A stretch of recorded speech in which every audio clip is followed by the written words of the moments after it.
আসসালামু আলাইকুম, আবারও চলে আসলাম নতুন একটা ভিডিওতে। আজকের ভিডিওটা হচ্ছে প্যান্ট কাটিং সালোয়ারের মোহরের ডিজাইন। তো প্রথমে আমি একটা লেস জয়েন করে নিচ্ছি। প্রথম যে স্টেপটা দিব সেই স্টেপটা লেস জয়েন করে নিচ্ছি। এইভাবে ধরে লেসটা জয়েন করে নিতে হবে। এইভাবে লেসটা জয়েন করে নিয়েছি। এখন হচ্ছে উপরে আমি আরেকটা সেলাই দিয়ে নিলাম।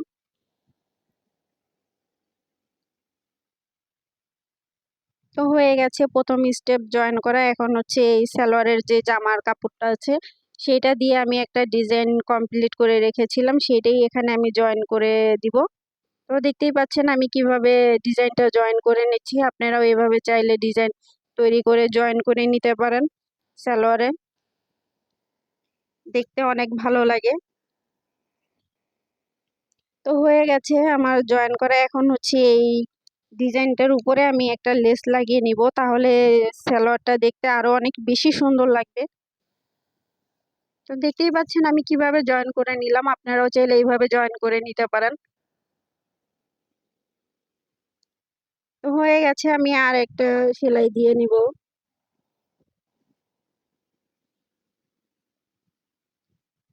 আমার ডিজাইনটা হয়ে গেছে সেলাই করা। এখন হচ্ছে আমি সাইড মাইরা নিব।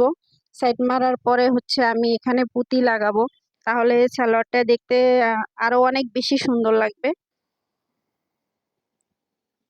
মোহরির মাপ নিয়ে সেলাই করে নিলাম আমি। আর সাইডে অবশ্যই ডাবল সেলাই দিতে হবে, এখানে না হয় দেখা গেছে পরে সেলাইটা ছুটে যায়। এখানে একটা সেলাই দিলে পরে সেলাইটা ছুটে যায়, সেই জন্য এখানে অবশ্যই ডাবল সেলাই দিয়ে নিতে হবে।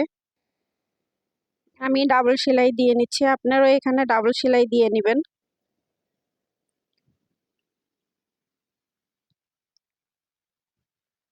তো সাইড সেলাই করা আমার কমপ্লিট হয়ে গেছে। এখন হচ্ছে আমি সালোয়ারটা উল্টায় নেব। উল্টায় নিয়ে তারপরে হচ্ছে এখানে আমি পুঁতি লাগাবো।